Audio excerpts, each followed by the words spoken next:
And here's another low driver. Tell me now, people. What do you really expect the Reggae boys to do after the Reggae girls have scored out all of the gold them a lot to Jamaica? Girls leave some for the boys, no? Daniel laid off her line. Shaw ushers it on. Van Zanten is in. And now she's pushing on, hunting the hat trick from center back.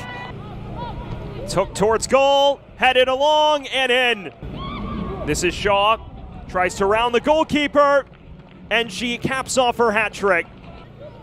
Well, thorough domination from Jamaica's invaluable experience and valuable goalkeeping option in the years to come. She may have, and it's in, clips it towards Brown, and there is the hat trick. Hooking it towards goal like Buckley. Right into the path of Thomas, and it's 15. Buckley again, across for Thomas. Spends through to Hales, ushers it on. Buckley in space.